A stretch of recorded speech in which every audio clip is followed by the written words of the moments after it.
history is not a complete story. It is a book with missing pages. Sometimes a few sentences are gone. Other times, entire chapters are missing. We find ruins, but the people who built them are gone. We read about armies, but they march off the page and vanish. We hear of great queens and treasures, but their tombs and relics remain hidden. These are not just puzzles. They are ghosts in our history. They remind us how much we do not know. How can an entire civilization with cities and trade and writing just disappear? What happens when 50,000 soldiers march into the desert and are never seen again? Where does knowledge go when a library burns or a technology is forgotten? These are the stories of the greatest disappearances from the ancient world, and they are the holes in our understanding of who we are and where we came from. Number 19, what buried 50,000 soldiers in the sand? Imagine an army, not a small one, 50,000 men. They were the soldiers of the Persian king Cambyses II. In 524 BC, they marched into the Egyptian desert. Their goal was the Oracle of Amun at the Siwa Oasis. They were sent to punish the priests there. The army left the city of Thebes. They reached an oasis, a place called Kharga. They were seen there. And then nothing. They vanished. The entire force, along with its supplies and animals, was gone. So what happened? The story we all know comes from one guy, the Greek historian Herodotus. He wrote about it about 80 years later. According to him, the army was marching from Kharga to Siwa. In the middle of their journey, a massive sandstorm rose up, a wind from the south, fierce and deadly. He wrote that the storm was so great, it buried the entire army under tons of sand. 50,000 men swallowed by the desert. It is a terrifying image. It is also the only ancient account we have. But is that what really happened? Modern historians have some questions. First, Herodotus was a Greek. The Greeks were often at war with the Persians. He might have been happy to share a story that made a Persian king look foolish or cursed by the gods. His sources were likely Egyptians who had just been conquered by Cambyses. They had every reason to want to make their new ruler look bad. An army wiped out by their gods or their desert, that is good propaganda. There is another problem. An army of 50,000 men is huge. It would have a massive baggage train. It would have thousands of animals. Could a single sandstorm really bury every single trace? Archaeologists have been searching the western desert for centuries. They have found fossilized trees, dinosaur bones, and Roman outposts, but they have found no evidence of this lost army. No shields, no skeletons, no swords, nothing. That is a lot of metal and bone to just disappear. A new theory came out in 2014. Professor Olaf Kapper from Leiden University in the Netherlands suggested something else. He believes the army was not destroyed by a storm. He thinks it was destroyed by people.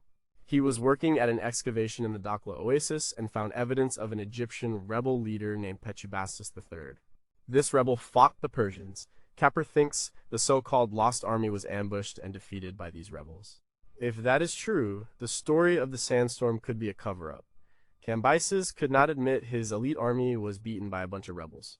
So, a story about the gods in a sandstorm was a much better way to explain the loss. It saved his reputation. In 2009, two Italian archaeologists, brothers Angelo and Alfredo Castiglione, announced they had found evidence of the army. They found what they believed were mass graves, bones, and Persian weapons near Siwa. But their claims were controversial. Many experts questioned their findings. The evidence was not strong enough. The mystery remained. We have a story from a single historian, a few competing theories, and a vast empty desert. The sand keeps its secrets well. What if the army was simply lost?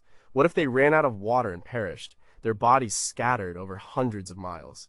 Could a sandstorm really erase every single trace of such a massive force, or is something else still buried out there, waiting? But was Herodotus just recording a local legend, or was he intentionally passing on propaganda against the Persians? Number 18, were they refugees, raiders, or both? Around 1200 BC, the world fell apart.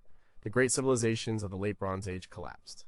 The Mycenaeans in Greece, the Hittite Empire in Anatolia, the great city-states of the Levant like Ugarit. They all burned. Their cities were destroyed, their trade routes were broken, their people were scattered. And ancient records from Egypt to Anatolia all blame a mysterious group of people. They called them the Sea Peoples. Who were they? We do not know for sure. The Egyptians gave them names. They called them the Peliset, the Checker, the Shekelesh, the Denyen, and the Weshesh. We see them in carvings on the walls of the Medinet Habu temple, built by Pharaoh Ramesses III. He fought them in two major wars, one on land and one on the sea, around 1177 BC. The carvings show tall, feathered warriors with their families in ox carts. They show ships filled with these fighters, clashing with Egyptian boats on the Nile Delta. Ramesses the third claims he defeated them. He says, "I have slain them, I have capsized their vessels, I have taken their goods." He saved Egypt, but the rest of the world was not so lucky. The problem is, the Egyptians were the only ones who really wrote about them in detail. And they wrote as enemies. They did not care where the sea peoples came from. They only cared that they were an existential threat. So we are left with a puzzle. Where did this huge confederation of people come from? The names offer clues. Some scholars think the Pelasgi were the Philistines from the Bible who later settled in Canaan. The Denyen might be connected to the Danaans, a name for the Greeks in Homer's Iliad. The Shekelesh might have come from Sicily. The Shurden, another group, might be from Sardinia. These are all educated guesses. There are two main theories about who they were and what they wanted. The first is the raider theory. This view says the sea peoples were pirates and warlords. They were organized bands of warriors moving from place to place looking for plunder. They were opportunists who took advantage of a time of weakness. They destroyed cities, took what they could, and moved on. This explains the violence and destruction. The second theory is the migrant or refugee theory. This view is gaining more support. It suggests that something terrible happened in their homelands.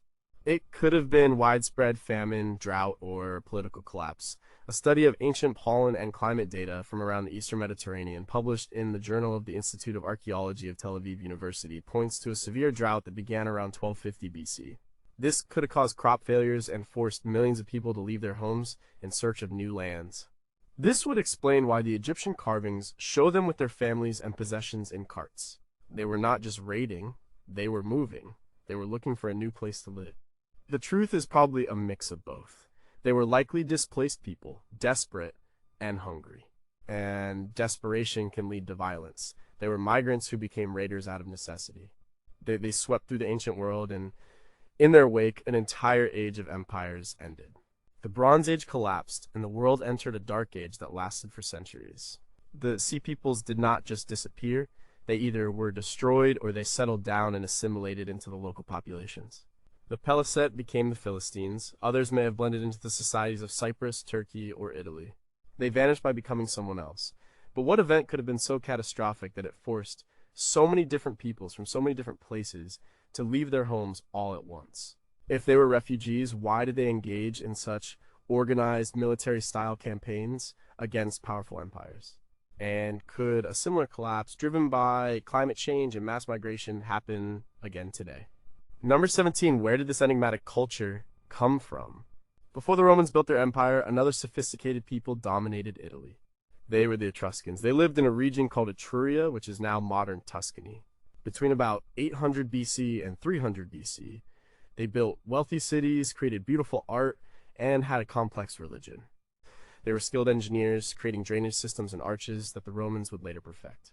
They traded with the Greeks and Phoenicians. They had a unique language, written in an alphabet derived from Greek, but the language itself was unlike any other in Europe. And then they were slowly absorbed by the rising power of Rome. Their language died out. Their culture was replaced, and one central mystery remained: where did they come from? Even the ancient writers could not agree. The Greek historian Herodotus, writing in the 5th century BC, believed they came from the east. He told a story of a famine in Lydia, a kingdom in modern-day Turkey. The king, he said, divided his people. One half stayed, and the other half, led by his son Tyrannus, sailed west to find a new home. They landed in Italy and became the Etruscans. This theory is called the Anatolian theory. But another ancient historian, Dionysius of Halicarnassus, who lived in the 1st century BC, disagreed completely. He argued that the Etruscans were not immigrants at all. He said they were an indigenous people. They had always been in Italy. He claimed their language, customs, and religion were totally different from the Lydians. He said they were an ancient race that was unique to the Italian peninsula. This is the autochthonous theory, meaning they originated right where they were found. For centuries, the debate has raged. Archaeologists pointed to similarities between Etruscan and Eastern cultures. Their elaborate tombs, their religious practices, and some of their art seem to have parallels in the Near East. This seemed to support Herodotus, but others pointed out that the Etruscan culture also had very strong local Italian roots. Then came genetics. In 2007, a study led by Alberto Piazza from the University of Turin analyzed DNA from modern Tuscans who lived in areas that were once part of Etruria. They compared this DNA to samples from people in modern Turkey and the Greek island of Lemnos, where an ancient inscription was found in a language similar to Etruscan. The results were startling. The DNA of Tuscans from these ancient Etruscan centers was much more closely related to the DNA of people from the Near East than to their other Italian neighbors. This was a huge point for Herodotus and the Anatolian theory, but the debate was not over. Another study in 2013, this time focusing on ancient DNA extracted directly from Etruscan bones, came to a different conclusion. This research, led by scholars from Italy and Germany, found that the ancient Etruscans were genetically closest to their Neolithic Italian ancestors. This suggested that their genetic roots were local, supporting Dionysius' theory. So, how can both be right? A more recent and massive genetic study published in the journal Science Advances in 2021 looked at the genomes of 82 individuals from Etruscan and other Central Italian sites, spanning from 800 BC to 1000 AD. The study concluded that the Etruscans, despite their unique cultural expressions, were genetically very similar to their Latin neighbors. They did not find evidence of a large-scale migration from Anatolia, so if their genes were local, where did their unique language and culture come from? The study suggests it might have been a case of cultural diffusion. The ideas and language may have spread through trade and contact, without a massive movement of people. The Etruscans did not physically disappear. They became Romans, but their origins, the source of their unique identity, remains a ghost. They are a lost chapter in the story of Europe. If their language was not related to any other in Europe, does that mean it was a remnant of a much older pre-Indo-European world? How could a people adopt a completely foreign culture and language without a major migration? Or is our genetic evidence still incomplete, missing a key piece of the puzzle that could finally solve the riddle of their arrival? Number 16, why did 1 million people abandon their cities? Over 4,500 years ago, while the pyramids were being built in Egypt, another great civilization was thriving. It was the Indus Valley Civilization, also known as the Harappan Civilization. It was huge. It stretched across what is now Pakistan, northeast Afghanistan, and northwest India. At its peak, it may have been home to over 5 million people, which was a significant portion of the world's population at the time. They built some of the world's first planned cities like Mohenjo-Daro and Harappa. These were not messy, organic settlements. They were organized on a grid system with advanced water and sewage systems. They had public baths, multi-story brick houses, and a system of weights and measures. They had a written language, a script of over 400 symbols that we still cannot decipher. They were a sophisticated, organized, and peaceful society. Archaeologists have found very few weapons, and then around 1900 BC, it all started to fall apart. The great cities began to decline. The population shrank, people started abandoning the urban centers. By 1300 BC, the civilization had effectively vanished. The cities were left to crumble into ruins. Their writing was forgotten. Their knowledge was lost. For over 3,000 years, they were completely forgotten by history until their ruins were rediscovered by archaeologists in the 1920s. The big question is, why did they leave? There was no sign of a massive war or invasion that destroyed them. The skeletons found at Mohenjo-Daro do not show signs of widespread violence. So what happened to 1 million people in their magnificent cities? For a long time, the leading theory was an invasion. An archaeologist named Mortimer Wheeler, who excavated at Harappa in the 1940s, proposed that Indo-Aryan tribes swept down from the north and conquered the Indus Valley people. He pointed to some scattered skeletons found in the streets of Mohenjo-Daro as evidence of a final massacre. This theory fit well with linguistic evidence of Indo-Aryan languages spreading into India. But this theory has fallen out of favor. The evidence for a violent invasion is very thin. The few skeletons do not prove a massive conquest. There are no layers of ash and destruction that you would expect from a large-scale war. It seems the cities were already in decline long before any new groups arrived. So, Scholars turn to the environment. The Indus Valley Civilization depended on the Gagarhakra River, which some scholars identify as the mythical Sarasvati River from ancient Hindu texts. This was a massive, life-giving river that flowed parallel to the Indus. But what if it dried up? His research using satellite imagery and geological surveys has shown that many major rivers in the region have changed their course over the millennia. A 2012 study published in the Proceedings of the National Academy of Sciences provided strong evidence that the Gagarhakra was a monsoon-fed river that began to weaken around 4,000 years ago. The climate was changing. The monsoons, which watered the crops and fed the rivers, became weaker and less reliable. A team of scientists from the Woods Hole Oceanographic Institution studied sediment cores from the Arabian seafloor. Their findings, published in 2014, showed a distinct shift in the monsoons right around the time the Harappan civilization declined. Less rain meant less water in the rivers. Less water meant crop failures. The agricultural base that supported the large cities collapsed. Without enough food, the cities could no longer sustain their populations. People would have been forced to leave. They would have moved in smaller groups to more rural areas where they could survive on smaller scale farming. The great civilization did not vanish in a single event. It slowly faded away. The large unified culture broke apart into smaller regional ones. The people did not die out. They just dispersed. Their urban way of life disappeared. But even if climate change was the main driver, questions remain. We still cannot read their writing. What did they call themselves? What were their beliefs? What stories did they tell? Without their own words, we are just guessing. Could their sophisticated water management systems have failed, leading to disease or salinization of the soil? If the people simply dispersed, why was their entire system of writing and urban planning completely forgotten? And what secrets are locked away in those 400 symbols that we still cannot understand? Number 15, did a volcano wipe out Europe's first great civilization? On the island of Crete, a brilliant civilization emerged around 3000 BC. We call them the Minoans, named after the mythical King Minos by the British archaeologist Sir Arthur Evans, who excavated the Palace of Knossos in the early 20th century. They were not Greeks, they were something older, something different. They were Europe's first great civilization. They built massive, complex palaces like Knossos and Phaistos. These were not just royal homes, they were centers of administration, religion, and economy. The Minoans were amazing artists, creating vibrant frescoes of leaping dolphins, elegant women, and bull leapers. They were a major sea power, trading all over the Mediterranean. They had their own writing system called Linear A, which, like the Indus script, remains undeciphered. For over 1,000 years, they dominated the Aegean Sea, and then around 1450 BC, their world came to a sudden, violent end. The great palaces were destroyed. The towns were burned. The sophisticated culture collapsed. What happened? For decades, the prime suspect has been a volcano. About 100 kilometers north of Crete is the island of Thera, now known as Santorini. Around 1600 BC, the volcano on Thera erupted. This was not a normal eruption. It was one of the largest volcanic events in human history, possibly 4 to 5 times more powerful than the Krakatoa eruption of 1883. It blew the center out of the island, creating the massive caldera we see today.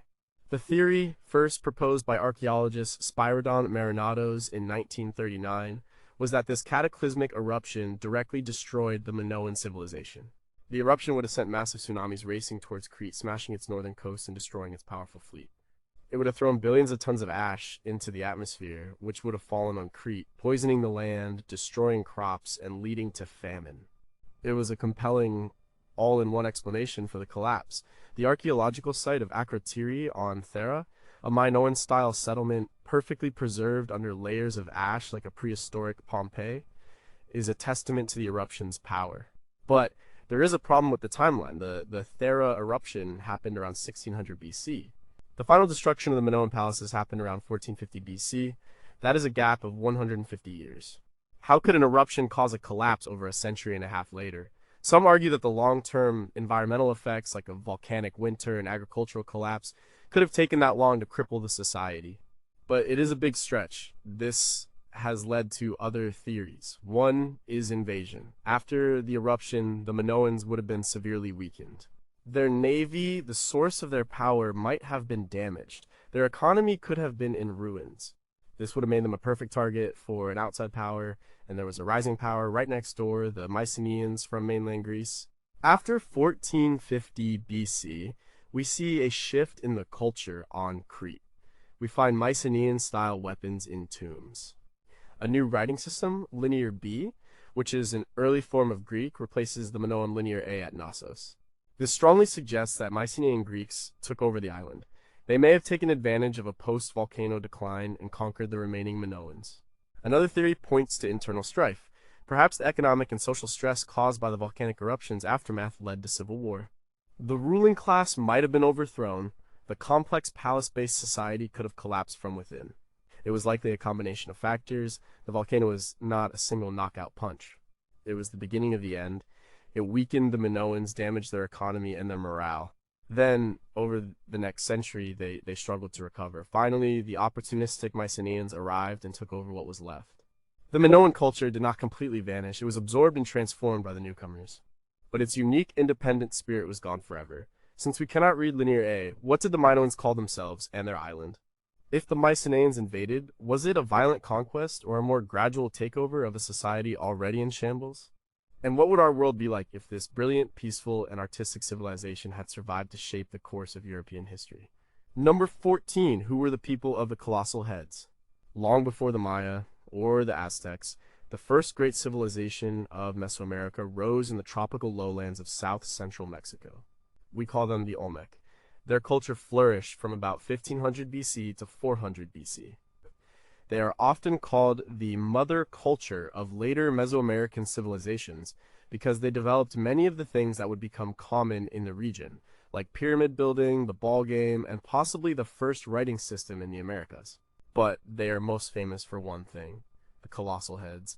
These are massive stone sculptures of human heads carved from single boulders of volcanic basalt. They can be up to 11 feet tall and weigh as much as 50 tons.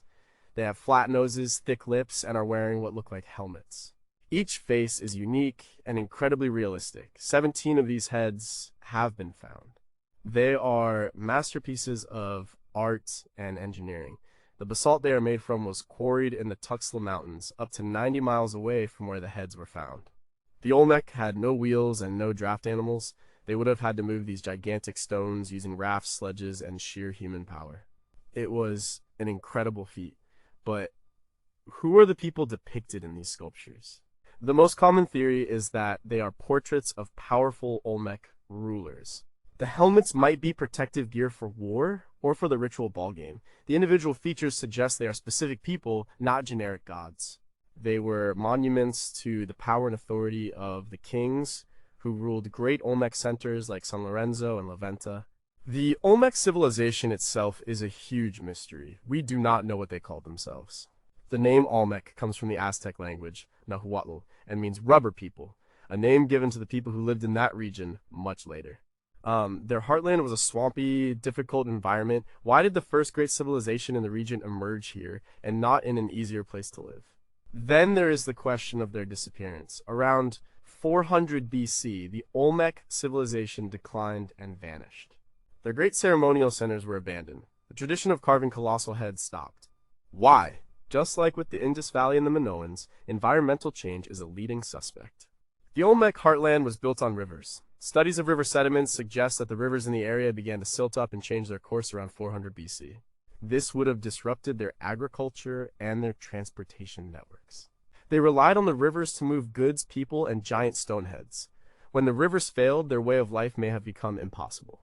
Another theory points to volcanic activity. The Tuxtla Mountains, where they got their basalt, are volcanic. A major eruption could have covered the farmland with ash and forced the people to move away. This could explain the sudden abandonment of their cities. There is also evidence of deliberate destruction. At San Lorenzo, many of the monuments, including some of the colossal heads, were intentionally mutilated and buried around 900 BC when that city fell from prominence. Was this the result of an invasion, or was it an internal rebellion with the common people rising up and destroying the symbols of the rulers who oppressed them? Perhaps it was a ritual act done when a ruler died to depower his monument. We do not know. The pattern repeated at La Venta, which was abandoned around 400 BC. The Olmec people did not all die. They likely moved away and their culture blended with other groups, influencing the later Zapotec, Maya, and Aztec civilizations. But Their unified civilization, their unique artistic tradition, and the identity of the men immortalized in stone were lost. Why did they go to such incredible lengths to transport and carve these massive heads? If they were kings, where are their tombs and their bodies? And did the Olmec really invent writing in the Americas, or are we just missing the evidence from an even older culture? Number 13, how did the masters of Petra fade into the desert? There is a city carved from rock. It is hidden in a deep canyon in the deserts of Jordan. You enter through a narrow gorge called the Sick, and after a long walk, the canyon opens up to reveal a magnificent facade, the treasury, carved directly into the pink sandstone cliff. This is Petra. It was the capital city of the Nabateans. The Nabateans were a remarkable people. They were originally nomadic Arab traders who, around the 4th century BC, settled in this remote desert location. And they thrived. They became masters of water engineering. In a place that gets only a few inches of rain a year, they built a complex system of dams, channels, and cisterns to capture and store every drop of water. This allowed them to support a large population with lush gardens in the middle of the desert. Their control of water gave them control of the trade routes. Petra became a crucial hub for the trade in frankincense, myrrh, and spices that moved between Arabia, Egypt, and the Mediterranean world.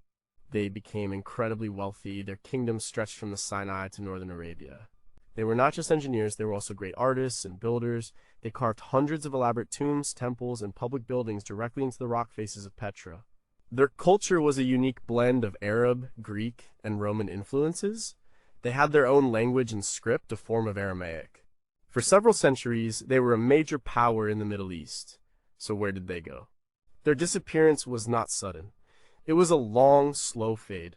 The first major blow came in 106 AD, when the Roman Empire annexed their kingdom. The Emperor Trajan made it part of the Roman province of Arabia Petraea. Petra was no longer an independent capital. It was just another Roman city. The great trade routes that had made it rich began to shift. The Romans preferred sea routes that bypassed the desert. The caravans stopped coming. Petra's wealth and importance began to decline. Then came nature. A massive earthquake in 363 AD devastated the city. It destroyed many of the freestanding buildings and badly damaged the water management system. Archaeologists have found evidence of this earthquake in the collapsed columns of the Great Temple. The city was rebuilt, but it never fully recovered. It continued to be inhabited for a few more centuries, becoming a Christian bishopric during the Byzantine era. But its population dwindled. The final blow was likely the Arab conquest in the 7th century AD. The new rulers established different trade routes and administrative centers. Petra was now a backwater far from the centers of power and commerce. It was slowly abandoned. The last historical mention of it is from the time of the Crusades. After that, it was lost to the Western world for centuries, known only to the local Bedouin. It was only in 1812 that a Swiss explorer, Johann Ludwig Burckhardt, disguised as an Arab scholar, rediscovered the lost city. The Nabateans themselves did not vanish. They converted to Christianity and later to Islam. They assimilated into the broader Arab culture of the region. Their unique identity as the masters of Petra dissolved. Their language was replaced by Arabic, their kingdom was forgotten, all that was left was their magnificent, empty city, a testament to a people who tamed the desert and then were reclaimed by it. What was the original name of Petra? And what did the Nabateans call themselves? Despite their extensive trade, why do we have so few of their own written records and histories? And hidden within the hundreds of unexcavated tombs at Petra, could the royal tombs of the great Nabatean kings still be waiting to be found? Number 12. Why did they leave their cliff palaces? In the Four Corners region of the American Southwest, there are some of the most stunning ruins in the world. They are cliff dwellings, entire villages built into sheltered alcoves in sheer canyon walls. Places like Cliff Palace at Mesa Verde in Colorado and Pueblo Bonito in Chaco Canyon, New Mexico, are marvels of architecture and engineering. They were built by a people we call the Anasazi, a name given to them by the Navajo that means ancient enemies or ancient ones. Today, we prefer to call them the ancestral Pueblons, as their descendants are the modern Pueblo peoples like the Hopi and Zuni. These people flourished in the region for over 1,000 years, from about 100 AD to 1300 AD. They were master farmers growing maize, beans, and squash in a challenging, arid environment. They were skilled potters and weavers. They built a complex society with extensive trade networks and a deep ceremonial life, centered in underground chambers called kivas. Chaco Canyon appears to have been a major political and religious center, with massive great houses connected by a system of roads. In the final phase of their culture, they built the incredible cliff dwellings. These were defensive, multi-story apartment complexes, perfectly situated to provide shelter from the elements and protection from enemies. They were a successful, thriving culture. And then, in the late 1200s, they left. In the space of just a few decades, a period from about 1275 to 1300 AD, they abandoned their homes. They walked away from the cliff palaces at Mesa Verde, the great houses of Chaco Canyon, and hundreds of other settlements. The entire region was depopulated. Why? This has been one of the great archaeological mysteries of North America. For a long time, the leading theory was enemy attack. The defensive nature of the cliff dwellings suggests they were afraid of something. Perhaps raiding parties of nomadic tribes like the Navajo or Apache moved into the area. But the archaeological evidence for widespread warfare is weak. There are some signs of conflict, but not enough to explain the abandonment of an entire region. The most powerful explanation now centers on the climate. The ancestral Pueblans were brilliant dry land farmers, but they were still at the mercy of the rain. And tree ring data gives us an incredibly precise record of the climate in the past. By studying the width of rings in ancient wooden beams from the ruins, scientists can tell which years were wet and which were dry. And the tree rings tell a clear story. Beginning around 1276 and lasting until 1299, there was a massive devastating drought. It is known as the Great Drought. For over 20 years, the rains failed, the crops would have withered, the springs would have dried up, the game animals would have moved away, the society was pushed to the breaking point. There would have been famine and social unrest. Archaeologists have found evidence of violence and even cannibalism at some sites from this period, suggesting a society in collapse. The environmental pressure was simply too much. They had to leave or starve.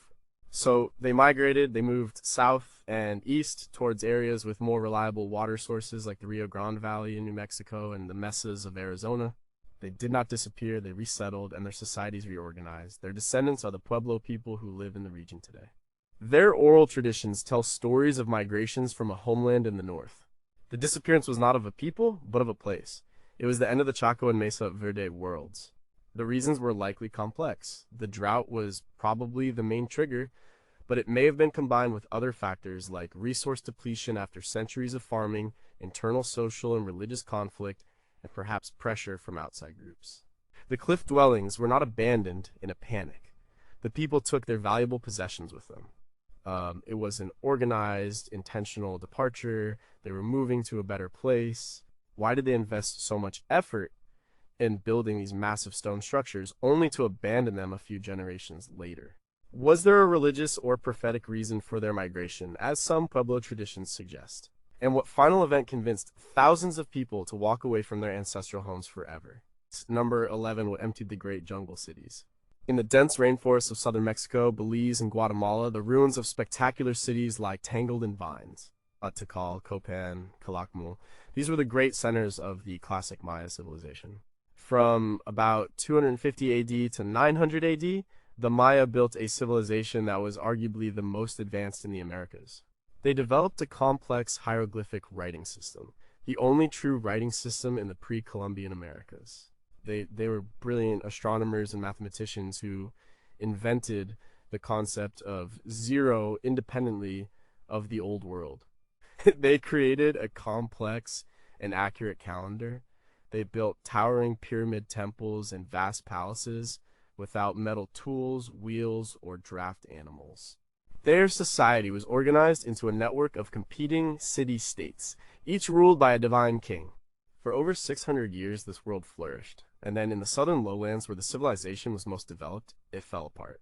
This is the classic Maya collapse. It was not a single event. It was a process that unfolded over more than a century, from the late 700s to the early 900s. The symptoms were clear. The Maya stopped building monuments. They stopped carving inscriptions with dates. The population of the great cities plummeted. Tikal, which may have had a population of 60,000 to 90,000 at its peak, was almost completely empty by the mid-900s. The people abandoned the cities, which were quickly swallowed by the jungle. The centers of learning, art, and power were left to decay. What could have caused such a profound collapse? This is one of the most studied and debated questions in archaeology. There is no single answer. It was likely a perfect storm of multiple problems hitting at once. One major factor was endemic warfare. The Maya city-states were constantly fighting each other. Inscriptions tell stories of battles, captured kings, and ritual sacrifice of prisoners. For a long time, scholars thought this was ritual warfare with limited impact, but more recent archaeological evidence and interpretations of the glyphs suggest the warfare became more and more intense towards the end of the Classic period. It was no longer just about capturing nobles for sacrifice, it was about total war, about destroying rival cities and their farmlands. This constant conflict would have destabilized the region, disrupted trade, and drained resources. Another critical factor was environmental degradation. The Maya were supporting a huge population in a fragile rainforest environment. To feed everyone, they had to clear vast areas of forest for agriculture. This deforestation led to soil erosion and loss of fertility. It also may have made the local climate even drier. And that leads to the third and perhaps most important factor, drought. Just like with the ancestral Puebloans, climate data has revealed a devastating series of droughts that hit the Maya region right at the time of the collapse. Scientists have studied sediment cores from lakes and stalagmites from caves in the region. These records show that the period from about 800 AD to 950 AD was exceptionally dry. A study published in the journal Science in 2018 analyzed gypsum layers in lake sediments and concluded there were several multi-year droughts, with rainfall decreasing by as much as 70% during the peak of the collapse. For a civilization dependent on rain-fed agriculture, this would have been catastrophic. So you have a deadly combination, the kings and nobles whose power was based on their supposed ability to communicate with the gods and ensure prosperity were demanding more and more resources for their wars and temple building. The farmers were struggling to produce enough food from exhausted soil. Then, a series of severe droughts hit, causing widespread crop failure and famine. The political system, which was already strained, would have lost all legitimacy. The people would have lost faith in their rulers. Society would have broken down. There would have been disease, starvation, and social unrest. People would have voted with their feet, abandoning the cities, and trying to find a new way to survive in smaller, more rural communities. The Maya people did not disappear. Their descendants still live in the region today. But their great classic civilization, with its divine kings, massive cities, and intellectual achievements, collapsed. It was a warning from history about the dangers of overpopulation, environmental destruction, and climate change. Did a new disease sweep through the densely populated cities, contributing to the collapse? Was there a peasant revolt against the ruling elite, who were seen as failing to prevent the disaster? And if their descendants are still here, how much of the knowledge and history of their great ancestors was lost when the jungle reclaimed the cities? Number 10. Did Roman soldiers end up in China? In 53 BC, the Roman Republic suffered one of its most humiliating defeats. At the Battle of Carrhae, in what is now Turkey, the Roman general Marcus Licinius Crassus led an army of 7 legions, over 40,000 men, against the Parthian Empire. Crassus was one of the 3 most powerful men in Rome, along with Julius Caesar and Pompey the Great. He was also the richest man in Rome, and he was looking for military glory to match his wealth. He got disaster instead. The Parthian general Sharena, with a smaller force of horse archers and heavy cavalry, completely outmaneuvered and destroyed the Roman army. The Romans were not prepared for the Parthian tactics of firing endless volleys of arrows while constantly retreating. Over 20,000 Roman soldiers were killed, and about 10,000 were captured. Crassus himself was killed. The story of the captured legionaries is where the mystery begins. According to the Roman historian Pliny the Elder, the 10,000 prisoners were taken by the Parthians and sent to the far eastern edge of their empire to serve as border guards. They were settled in the city of Margiana in modern-day Turkmenistan. After that, Roman history loses track of them. They disappeared from the records. But did they? In the 1950s, a British sinologist named Homer H. Dubbs proposed a fascinating theory. He suggested that some of these lost Roman soldiers did not stay in Margiana. He believed they became a band of mercenaries who drifted even further east. He found a strange entry in the Chinese historical records, specifically the Book of Han. It describes a battle in 36 BC between the Chinese Han dynasty and a confederation of Xiongnu tribes in modern-day Uzbekistan. The Chinese were attacking the fortress of the Xiongnu leader, Zhizi Chanyu. During the battle, the Chinese were surprised to see a strange contingent of soldiers fighting for Zichi. The record describes them using a fish scale formation. This was a tactic where the soldiers would line up their shields to form a continuous wall, like the scales of a fish. The Dubs argued this sounded exactly like the Roman testudo or tortoise formation. The Chinese also noted that the city had a double wooden palisade, which was not a common Xiongnu building technique but was a standard feature of Roman military camps. After the Chinese won the battle, they captured about 145 of these strange soldiers. The Book of Han says the Chinese were so impressed with their fighting ability that they took them back to China and established a new county for them. They named this county Liquian, which Dubs argued was the Chinese transliteration of Alexandria, a common name for cities in the east founded by Alexander the Great, and a name the Romans would have known. Could it be? Could a small group of Crassus's lost legionaries have become soldiers of fortune, ended up fighting the Chinese, and then settled down to live out their lives in a remote corner of the Han Empire? The village of Liquian exists today in Gansu province. For a while it became a tourist attraction. Some residents, who sometimes have green or blue eyes and lighter hair, claim to be descendants of the Romans. Genetic testing was done in 2005. The results were inconclusive. While some of the residents did have some Western genetic markers, these could have come from a variety of sources over the 2,000 years of Silk Road trade and contact. There was no definitive link back to Roman Italy. Most historians today are skeptical of Dubs' theory. They point out that a fish scale formation could describe a number of different shield wall tactics, not just the Roman testudo. Building a wooden palisade is not exclusively a Roman skill, and the name Liquian could have other origins. There is no direct archaeological evidence, like Roman coins or weapons, found at the site of the battle or in the village of Liquian. The story is a tantalizing possibility, a thread connecting two of the ancient world's greatest empires. But without more evidence, it remains just that, a story. If they were not Crassus's men, who were these mysterious soldiers with their strange tactics? Could Roman prisoners of war really have survived and maintained their military discipline for 17 years to fight in another war so far from home? And is it possible that somewhere along the ancient Silk Road, a community of Roman descendants existed for a time, a tiny piece of Rome lost in the vastness of Central Asia? Number 9. Did an entire Roman legion vanish in Britain?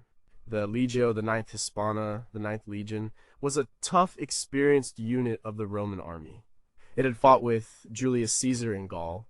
It was one of the 4 legions that took part in the Roman invasion of Britain in 43 AD. It helped crush the rebellion of Queen Boudica in 61 AD. For decades, it was stationed in the north of Roman Britain, holding the frontier. Its fortress was at Eboracum, modern-day York, and then, sometime after the year 108 AD, it disappears from the historical record. The last confirmed evidence we have of the 9th in Britain is an inscription on a rebuilt fortress gate at York, dated to 108 AD. After that, silence. An entire legion, over 5,000 elite soldiers gone. What happened to them? The most popular and enduring story is that the legion marched north into Caledonia, modern-day Scotland, to deal with an uprising of the northern tribes. And there, in the midst of the Scottish Highlands, they were ambushed and completely annihilated. This theory gained huge popularity from the 1954 historical novel, The Eagle of the Ninth, by Rosemary Sutcliffe. The story of a legion vanishing without a trace in the wilds of Scotland is incredibly romantic and dramatic. There is some circumstantial evidence to support this. The Romans did have a lot of trouble with the tribes of Scotland. Around 117 AD, there seems to have been a major war on the northern frontier. The Roman historian Fronto mentions that the Emperor Hadrian, who came to power in 117 AD, suffered serious military losses in Britain. Soon after this, Hadrian began construction of his famous wall, a massive defensive barrier across the north of England. Why build such a huge wall? Unless something terrible had happened that convinced the Romans they could not conquer the north. The destruction of an entire legion would be just such a catastrophe, but in recent decades, this theory has been challenged. Archaeologists have found evidence that suggests the 9th Legion did not disappear in Britain at all. They might have simply been transferred to another part of the empire. Inscriptions bearing the names of senior officers of the 9th have been found in the Netherlands, dating to around 120 AD. This suggests the legion, or at least its command structure, was still functioning after it left Britain. Other pieces of evidence, like tiles stamped with the legion's mark found at a site in the Netherlands, also point to a transfer. The new theory goes like this: around 120 AD, the Ninth Legion was moved from Britain to the Rhine frontier in what is now the Netherlands. It was stationed there to help deal with unrest among Germanic tribes. Then, a few years later, it was moved again, this time to the eastern part of the empire, possibly to take part in a war against the Parthians or the Bar Kokhba revolt in Judea in the 130s AD. And it was there, somewhere in the east, that the legion was finally destroyed or disbanded. A legion could be disbanded if it suffered heavy casualties and was no longer an effective fighting force. The problem is we have no definitive record of what happened. The evidence for its transfer to the Netherlands is strong, but not conclusive. The evidence for its fate in the East is non-existent. The Romans were meticulous record keepers, so the lack of any mention of the legion's end is strange. The story of the Ninth Legion's disappearance in Scotland is probably a myth, but it is a powerful one. The truth is likely more mundane. It was probably transferred, fought in other wars, and was eventually destroyed or disbanded far from Britain. But we do not know for sure. The lack of a final record has created a vacuum, and that vacuum has been filled with a legend. If the legion was transferred out of Britain, why was this not clearly recorded? If it was destroyed in battle in the East, why did no Roman historian mention the loss of such a famous unit? Or could the original story be true, and is the evidence of its transfer just a red herring, referring to individual officers rather than the whole legion? Number 8. Why bury your own temple? In southeastern Turkey, on a rounded hilltop, lies a site that has completely changed our understanding of human history. It is called Göbekli Tepe, which means Potbelly Hill in Turkish. It is a collection of massive circular structures made of stone. The most striking features are the huge T-shaped pillars, some standing over 18 feet tall and weighing up to 15 tons. These pillars are carved with intricate reliefs of animals, foxes, lions, snakes, vultures, and scorpions. It is the oldest temple in the world, and it is not just a little older, it is astonishingly old. Radiocarbon dating shows that the first structures were built around 9,600 BC. That is about 11,600 years ago. To put that in perspective, Göbekli Tepe is 6,000 years older than Stonehenge. It is 7,000 years older than the pyramids. It was built before the invention of pottery, before the invention of writing, before the invention of the wheel. Most importantly, it was built by people who were still hunter-gatherers. This is what makes the site so revolutionary. The old theory of human civilization was that agriculture came first. People settled down in villages, learned to farm, and produce surplus food. This surplus allowed some people to become specialists, like priests and builders. This led to complex religion and the construction of large monuments like temples. The saying was, first came the farm, then came the temple. Göbekli Tepe flips that on its head. The people who built it did not have farms, they did not live in settled villages. They were nomads who hunted wild animals and gathered wild plants, and yet they came together to create this massive, complex ceremonial center. This suggests that it was the desire to build a temple, the shared religious belief that brought people together. The temple came first. The need to feed the hundreds of workers required for such a project may have been the very thing that pushed people to invent farming. The German archaeologist who led the excavations, Klaus Schmidt, believed it was the world's first cathedral on a hill. But that is not the only mystery. The biggest puzzle is what happened to it. After being used for over 1,000 years, with new, smaller circles being built inside the older, larger ones, something strange happened around 8,000 BC. The people who built Göbekli Tepe deliberately buried it. They filled in the entire site with millions of cubic feet of earth, stone, and animal bones, creating the artificial hill that we see today. They carefully and intentionally entombed their own sacred creation. Why? Why would a culture spend centuries building such a magnificent ceremonial center, only to bury it and walk away? There are several theories. One is that the religion itself changed. The beliefs and rituals associated with Göbekli Tepe may have become obsolete. Burying the site might have been a way of decommissioning it, a ritual act to put the old gods to rest. Another idea is that the act of burying was part of the ritual itself. Perhaps the goal was not to have a permanent temple, but to engage in the process of building and then burying. It was a cycle. The act of creation and destruction was the main point. A more practical theory suggests that the new invention of agriculture, which Göbekli Tepe may have helped to inspire, changed everything. As people settled into farming villages, the old hunter-gatherer religion, with its focus on wild animals, may have become irrelevant. The new way of life required a new worldview, and the old temple was a relic of a past they were leaving behind. They buried it as a way of closing a chapter of their history. We do not know who these people were. They left no writing. All we have are the mysterious symbols and animal carvings on the pillars. The site is so vast that less than 5% of it has been excavated. We have only just begun to scratch the surface of its secrets. The builders of Göbekli Tepe appeared, created something that would rewrite our history, and then disappeared, taking the reasons for their most puzzling act with them. What did the animal carvings mean, and what kind of rituals took place inside these stone circles? Was burying the site an act of reverence, to protect it for the future, or an act of fear, to hide something that had become dangerous? And what other, even older, secrets are still waiting to be found under the other hills in the region? Number 7 was This the Real Atlantis. The story of Atlantis is one of the most famous legends in the world. The Greek philosopher Plato, writing in the 4th century BC, told the story of a great island civilization that was powerful, wealthy, and technologically advanced. But its people became corrupt and greedy. As a punishment, the gods sent a single night of fire and earthquakes, and the island of Atlantis sank beneath the waves, lost forever. For centuries, people have searched for this lost city. Most scholars believe Plato's story was a fable, a cautionary tale about the dangers of hubris. But what if it was based on a real event? What if there was a real city that was destroyed in a single catastrophic night? Its name was Helike. Helike was a city in ancient Greece located on the southwest shore of the Gulf of Corinth. It was a major center. It was the leader of the First Achaean League, a confederation of 12 cities. It had its own colonies and its own currency.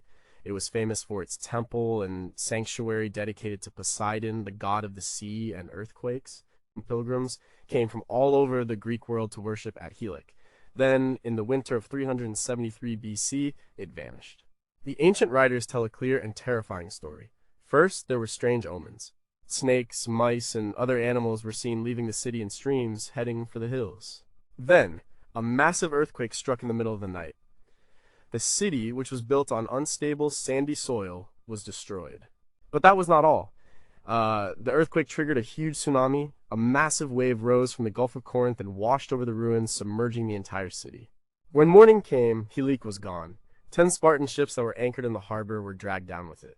A rescue party arrived to find nothing but the sea. For centuries afterwards, sailors reported being able to see the ruins of the submerged city and the statue of Poseidon through the clear water. The story of Helike is remarkably similar to Plato's story of Atlantis, a powerful city, a connection to Poseidon, and a sudden destruction by earthquake and water. Plato wrote his account of Atlantis just a few years after Helike was destroyed. It is very likely that the real historical disaster of Helike was the inspiration for his fictional philosophical tale. For over 2,000 years, Helike was lost. People knew it had existed, but no one knew exactly where its ruins lay. The landscape had changed over the centuries. The submerged ruins were covered by layers of river silt. In the late 1980s, 2 archaeologists, Dora Katsonopoulou and Stephen Soder, began a search. They were looking for the lost city. They used ancient texts, geological studies, and sonar. But they found nothing in the sea. They realized that the ancient coastline was different. The area where Helike once stood might now be dry land. In 2001, they found it. Buried under several feet of silt and gravel, not in the sea, but in an inland lagoon, they found the ruins of an ancient city. They found walls, pottery, and coins from the right time period. They even found a layer of black sand and pebbles that was clearly the work of a tsunami. They had found the lost city of Helike. The disappearance of Helike is no longer a complete mystery. We know what happened to it. An earthquake and a tsunami destroyed and submerged it. But the discovery has opened up new questions. The city is still being excavated. It is a Greek Pompeii, a city perfectly preserved in the mud. It can tell us so much about life in classical Greece. The city itself has been found, but the full story of its people and its culture is still a disappearance that is slowly being brought back to light. Could there be perfectly preserved organic materials like wood and even human bodies in the oxygen-free layer of mud that covers the city? What secrets about Greek religion and politics are waiting in the unexcavated parts of the city and its famous Temple of Poseidon?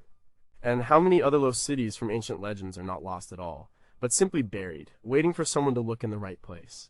Number 6. Where is the body of the beautiful queen?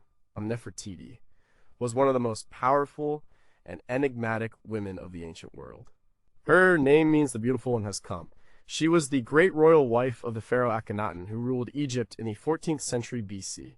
Together, they started a religious revolution. They abandoned the traditional polytheistic religion of Egypt, with its complex pantheon of gods like Amun-Ra, Osiris, and Isis. Instead, they worshipped a single deity, the Aten, the disk of the sun.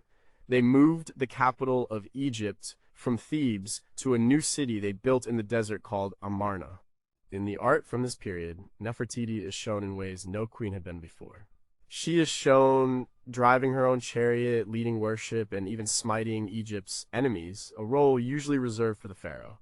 She appears to have been a co-ruler with her husband, equal in power and status. Then, around the 12th year of Akhenaten's 17-year reign, she disappears. She vanishes from all official records and inscriptions. Her place beside the king is taken by her daughter, Meritaten. What happened to her? One theory is that she simply died, perhaps from a plague that seems to have swept through Egypt at the time. This is a simple and plausible explanation, but it does not explain why her death was not recorded. Another theory is that she fell out of favor and was disgraced. Perhaps she disagreed with Akhenaten's radical religious policies and was banished. This seems unlikely given her prominence and power up to that point. A third, more intriguing theory suggests that she did not disappear at all. It proposes that she took on a new name and a new role. Some Egyptologists believe that after Akhenaten's death, Nefertiti ruled Egypt as a female pharaoh under the name Neferneferuaten or Smenkhare before the throne passed to her famous stepson Tutankhamun. The evidence is complex and debated, but it would explain her disappearance under her old name. She simply became someone else. The biggest mystery of all is the location of her body.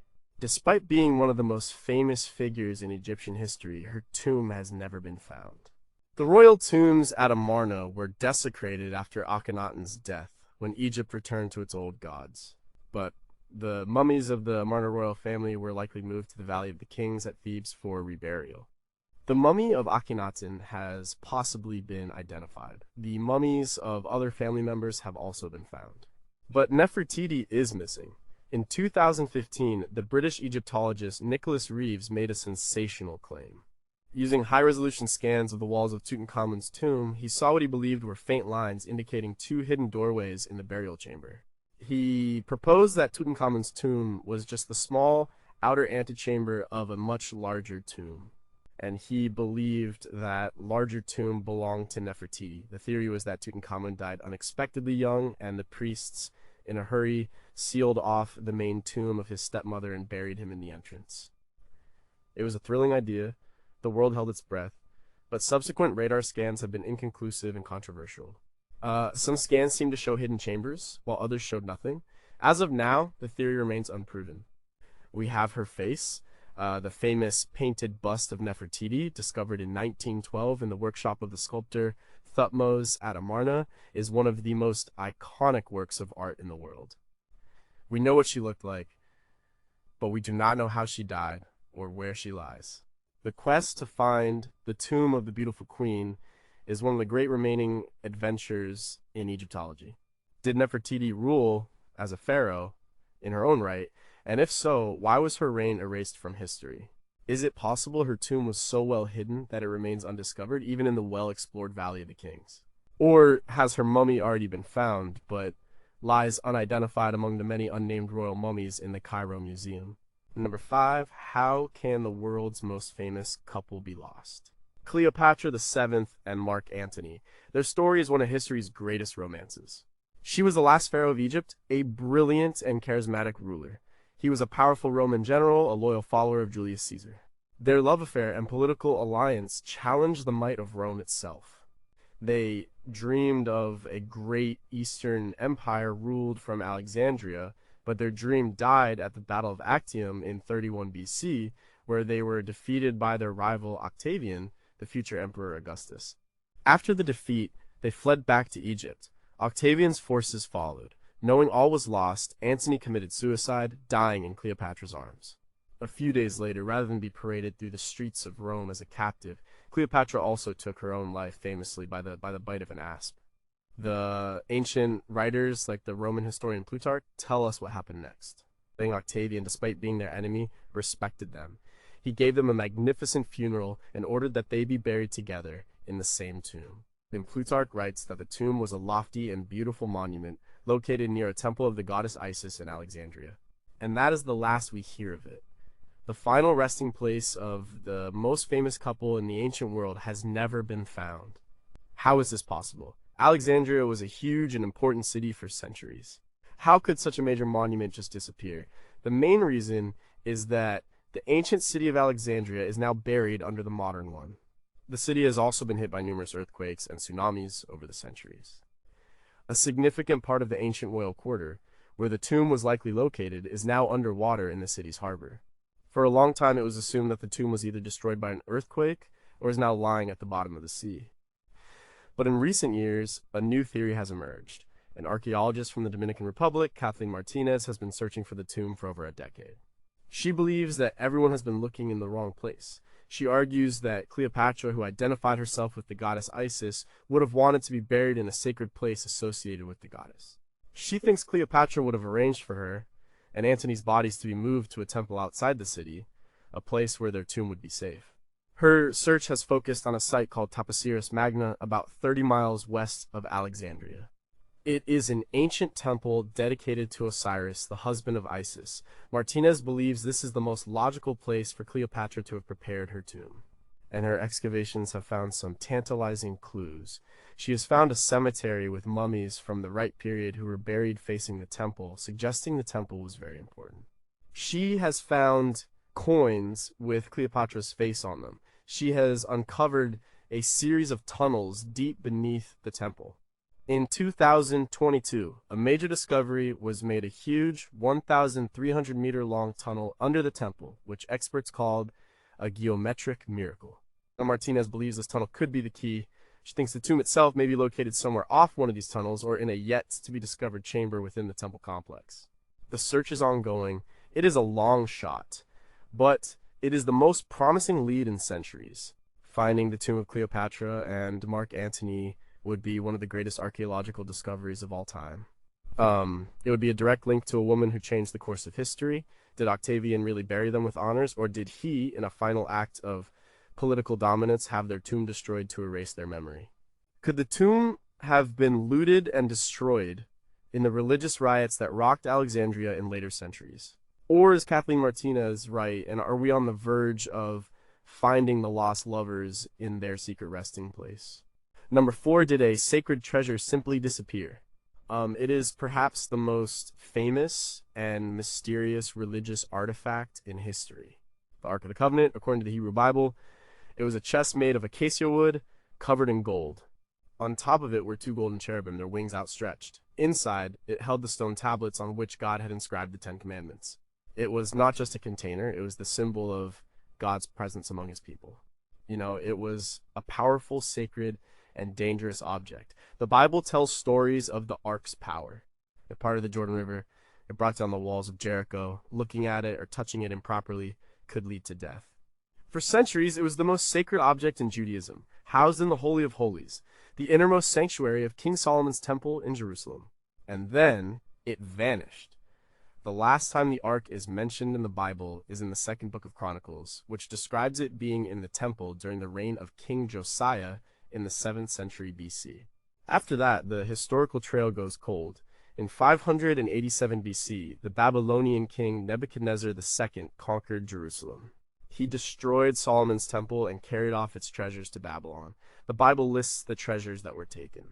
It mentions the pillars, the basins, and the vessels of the temple, but it does not mention the Ark of the Covenant. So what happened to it? This question has fascinated people for millennia. There are countless theories. One theory is that it was destroyed when the Babylonians sacked the temple. It was made of wood and gold. It could have been broken apart for its gold or burned in the fire that consumed the temple. This is a simple, logical, but ultimately unsatisfying explanation for such a sacred object. Another theory is that it was taken by the Babylonians but not listed. Perhaps it was so sacred that its capture was kept secret. If so, it was likely taken to Babylon and either destroyed later or lost when the Persian Empire conquered Babylon. A third, and very popular, theory is that it was hidden. The prophet Jeremiah, who lived during the Babylonian invasion, may have foreseen the destruction. He or the temple priest might have taken the ark and hidden it to keep it safe. A non-canonical Jewish text, the second book of Maccabees, claims that Jeremiah hid the ark in a cave on Mount Nebo, the mountain from which Moses saw the promised land. The book says its location will not be known until God gathers his people together again. People have been searching the caves of the Judean desert for it ever since. This is the theory that inspired the movie Raiders of the Lost Ark. Then there is the Ethiopian tradition. The Ethiopian Orthodox Church claims to have the Ark of the Covenant. According to their national epic, the Kebra Nagas, the Queen of Sheba visited King Solomon. They had a son, Menelik I, who became the first emperor of Ethiopia. When Menelik grew up, he visited his father in Jerusalem. When he left to return home, he either stole or was given the ark. He took it back to Ethiopia, and it has been there ever since. Today they claim it is kept in a small chapel in the city of Aksum, the Chapel of the Tablet. No one is allowed to see it except for a single guardian monk who is appointed for life. Because no one can see it or test it, this claim is impossible to verify. It is a matter of faith. There are other theories too. Some say it was taken to Egypt. Some say the Knights Templar found it under the Temple Mount during the Crusades and took it back to Europe. It remains a complete mystery. An object of immense religious significance at the center of a nation's history for centuries simply drops out of the historical record. Was the Ark a real physical object, or was it a later legend created to solidify a national identity? If it was hidden, was the secret of its location lost with the people who hid it? Or is the story of its journey to Ethiopia true, and does the world's most sought-after relic reside today in a small chapel guarded by a single monk?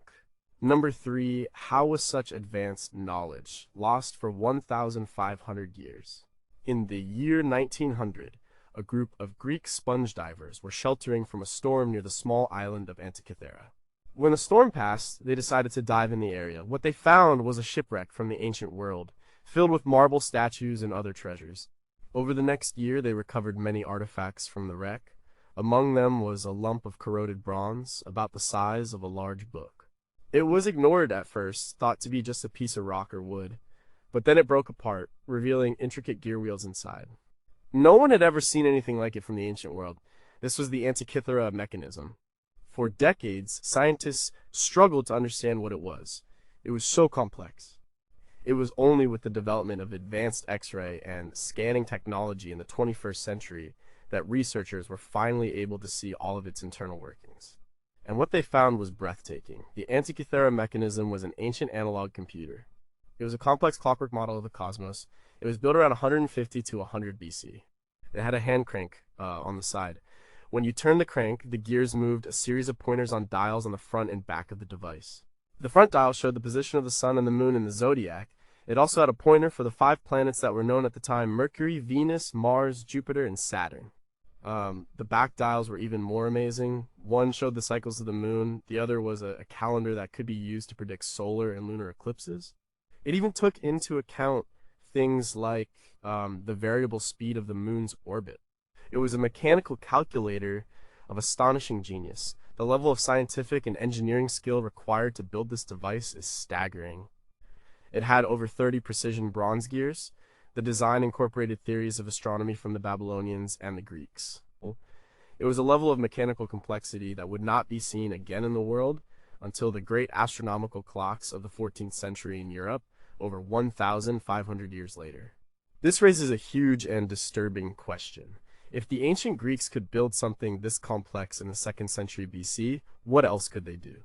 And why did this technology completely disappear? The Antikythera mechanism is not a prototype. It is a sophisticated, well-built machine. This suggests that it was not a one-of-a-kind object. There must have been others like it. There must have been a tradition of this kind of precision engineering. But we have found no others. The texts of the ancient world mention astronomical machines, but none in this detail. The knowledge of how to build them was completely lost. The disappearance was likely part of the broader collapse of the Roman world. As the Roman Empire declined, much of its scientific and technical knowledge was lost. The great libraries were destroyed. The economic and social stability needed to support this kind of high-tech craftsmanship vanished. The skills were not passed on, the knowledge became fragmented and forgotten. The world had to spend a millennium and a half reinventing what the ancient Greeks already knew. The Antikythera mechanism is a ghost from a lost future. It shows us a path that technology could have taken but did not. It is a stark reminder that history is not always a story of progress. Knowledge can be lost. Civilizations can go backwards. The disappearance of this technology represents the loss of a whole world of scientific potential.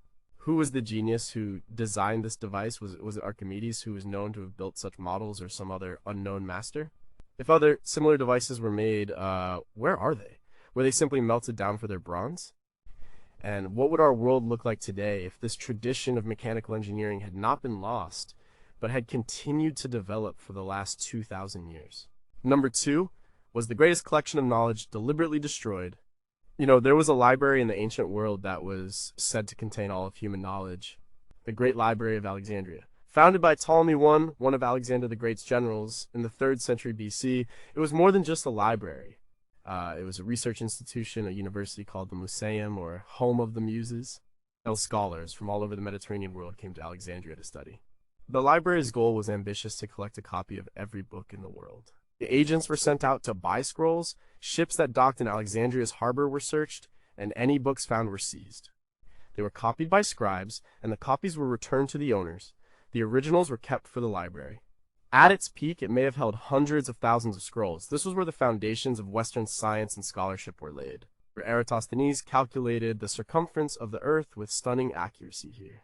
Euclid wrote his Elements of Geometry. Herophilus studied human anatomy and founded the scientific method. The Hebrew Bible was first translated into Greek here. It was the intellectual heart of the ancient world. And then it disappeared. The story everyone knows is that the library was burned down in a single catastrophic event. A great fire that destroyed the accumulated wisdom of the ages, but who was responsible? The most famous suspect is Julius Caesar.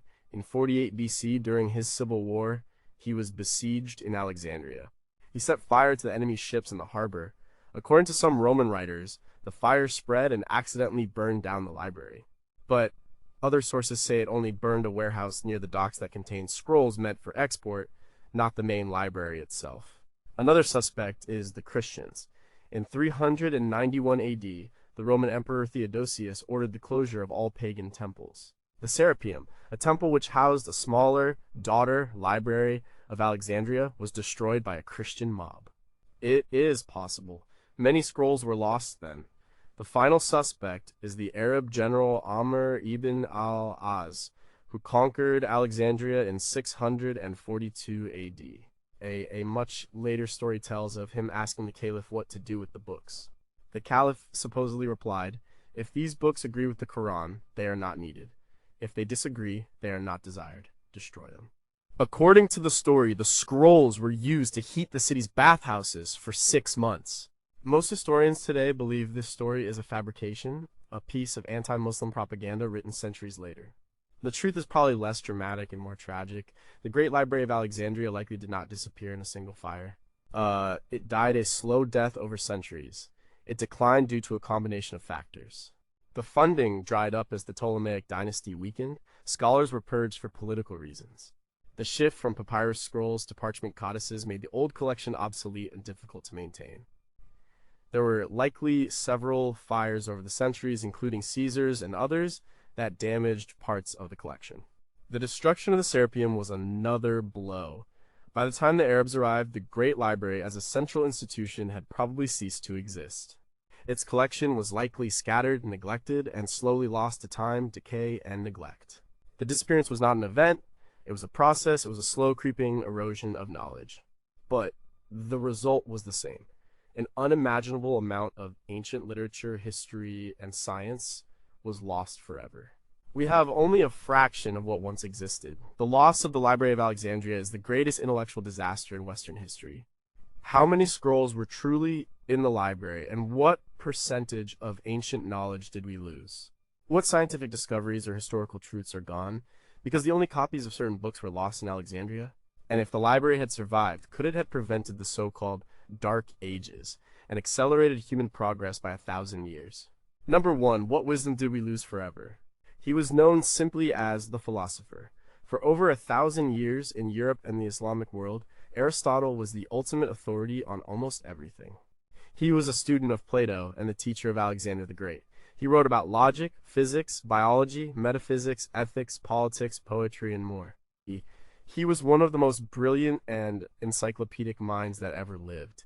The works of his that we have today fill thousands of pages and form the very foundation of Western thought. But what we have is not the full story. In fact, it may only be a small part of it. Ancient sources tell us that Aristotle wrote in 2 different styles. The first style was for his students at his school, the Lyceum. These are the works we have today. They are essentially his lecture notes. They are dense, academic, and sometimes difficult to read. They were his esoteric works meant for an inside audience, but he also wrote another set of works. These were his exoteric works meant for the general public. They were written in the form of dialogues, much like the works of his teacher, Plato. Ancient writers who had read them, like Cicero, praised them for their beauty and clarity. The Cicero called Aristotle's prose a golden river. These were the works that made Aristotle famous in the ancient world. They were popular, accessible explanations of his philosophy. And with the exception of a few fragments, they are all gone. We have the titles of many of them. There was a dialogue called On Philosophy, where he criticized Plato's theory of forms. There was the Protrepticus, an exhortation to the philosophical life that was widely read and imitated for centuries. There was a dialogue called On Justice. He also compiled massive collections of research. He collected the constitutions of 158 different Greek city-states. Only one of these, the Constitution of Athens, has survived rediscovered on a papyrus scroll in Egypt in the 19th century. He created a catalog of the winners of the Pythian Games. He wrote a collection of the customs of barbarian peoples. All of this is lost. What happened to these books? How could the most popular works of the most famous philosopher disappear while his dense lecture notes survived? The story is a strange one. According to the ancient geographer Strabo, after Aristotle's death, his library, including his own writings, was passed down to his successors. A few generations later, the owners of the library, fearing that the book-collecting kings of Pergamon would seize it, hid the entire collection in a cellar or a cave in Asia Minor. There it sat for over a century, suffering from damp and decay. When it was finally recovered and brought to Rome in the 1st century BC, many of the scrolls were in terrible condition. The Roman scholars did their best to edit and publish what was left. What they chose to preserve were the academic lecture notes. The more popular dialogues, which had perhaps not been stored with the main collection, fell out of fashion and were not copied as often by later scribes. As the Roman Empire declined and parchment became more expensive, choices had to be made about what to preserve. The dense, scholarly works were seen as more important. The popular dialogues were simply not copied, and they faded into oblivion. We can only imagine what was in those lost books. We have Aristotle, the academic. We have lost Aristotle, the public intellectual. We have his conclusions, but we have lost the beautiful, persuasive arguments he used to lead ordinary people to them. The loss of his dialogues is like having the technical blueprints for a cathedral, but not the cathedral itself. We can see the structure of his thought, but we cannot experience its beauty and grandeur as his contemporaries did. It is perhaps the most profound single disappearance of knowledge from the ancient world. We did not just lose books, we lost a way of thinking, a golden river of prose that has run dry. What new insights into his philosophy would we gain if we found just one of his lost dialogues? How would our understanding of Greek history change if we had his collection of 157 other constitutions? And what does it say about us that we have managed to lose the most accessible works of one of humanity's greatest minds?